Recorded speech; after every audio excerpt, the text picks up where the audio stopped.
HR Basics is a series of short courses designed to highlight what you need to know about a particular human resource management topic.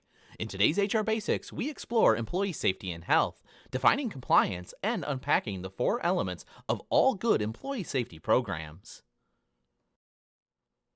Safety and health is about ensuring the safety, health, and welfare of people at work.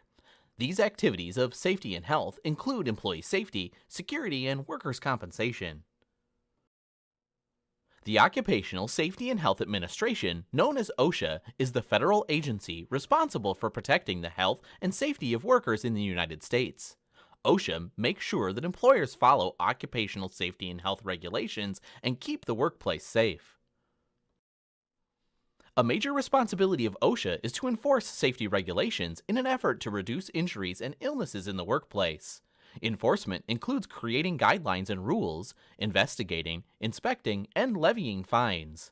Compliance officers have a great deal of discretion and authority to ensure worker safety.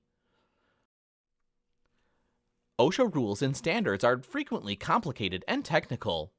While many industries like construction and healthcare have specific workplace requirements, all companies must adhere to 2 key provisions. First, the general duty. The Act requires that the employer has the general duty to provide safe and healthy working conditions, even in areas where OSHA standards have not been set.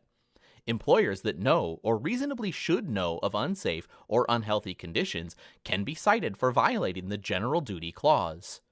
Notification and posters. Employers are required to inform their employees of OSHA safety and health standards.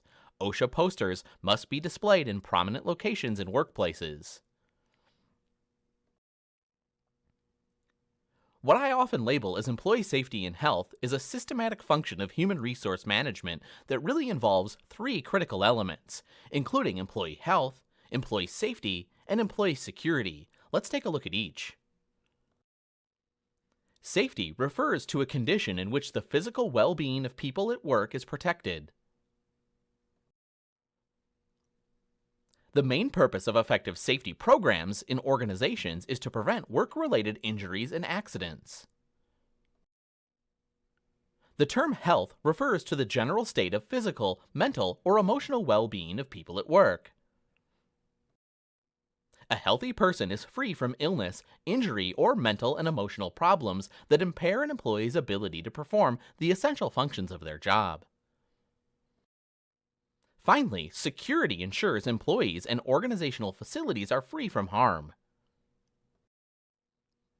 With the growth of workplace violence and issues such as terrorism and sabotage, security has become a concern for employers and employees. There are 4 basic elements to a good safety and health program. They are management leadership and employee involvement. Management leads the way by setting policy, assigning and supporting responsibility, setting an example, and involving employees.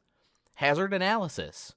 The worksite is continually analyzed to identify all existing and potential hazards. Hazard control.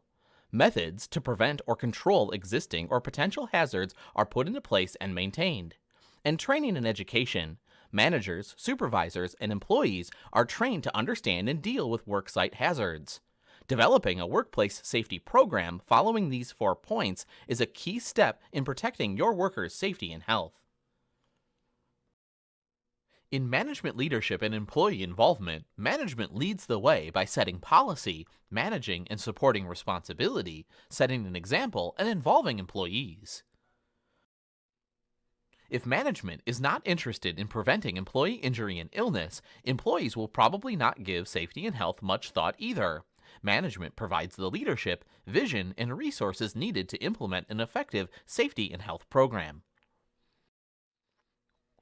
Management leadership means that the business owners, managers, and supervisors make workplace health and safety a core organizational value, are fully committed to eliminating hazards, protecting workers, and continuously improving workplace safety and health, provide sufficient resources to implement and maintain the safety and health program, and visibly demonstrate and communicate their safety and health commitment to workers and others.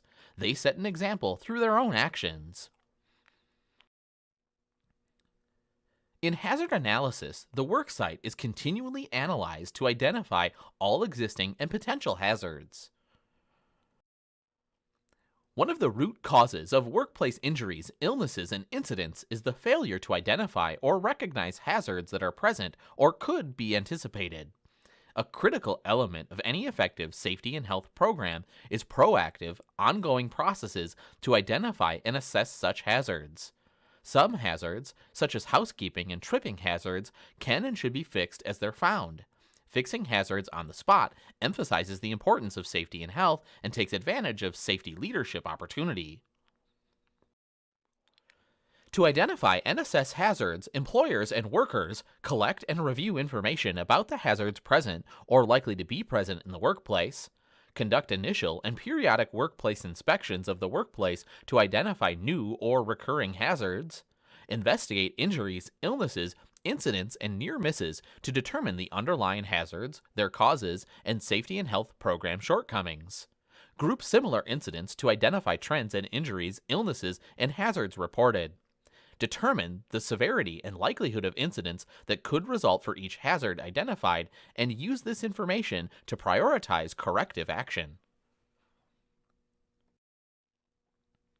In hazard control, methods to prevent or control existing or potential hazards are put into place and maintained. Effective controls protect workers from workplace hazards, help avoid injuries, illnesses, and incidents, and minimize or eliminate safety and health risks. Hazard control helps employers provide workers with safe and healthy working conditions. Hazard controls help employers prevent and control hazards identified through hazard analysis. To effectively control and prevent hazards, employers should involve workers who are often the best at understanding the conditions that create hazards and insights into how they can be controlled. Identify and evaluate options for controlling hazards using a hierarchy of controls. Use a hazard control plan to guide the selection and implementation of controls, and implement controls according to the plan.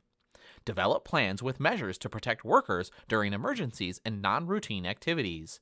Evaluate the effectiveness of existing controls to determine effectiveness.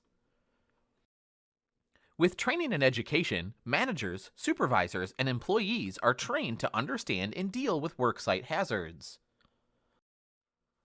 Education and training are important tools for informing employees about workplace hazards and controls so they can work more safely and be more productive.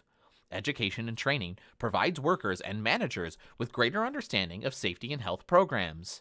Effective training and education can be provided outside a formal classroom setting.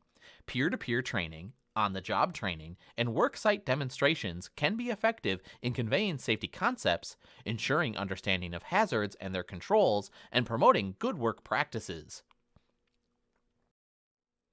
Education and training provides employers, managers, supervisors, and workers with the following: knowledge and skills needed to do their work safely and avoid creating hazards that could place themselves and others at risk. Awareness and understanding of workplace hazards and how to identify, report, and control them. And specialized training where their work involves unique hazards.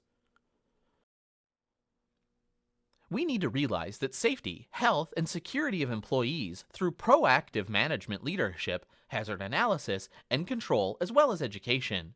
This makes sure that our employees are healthy, safe, and secure on the job.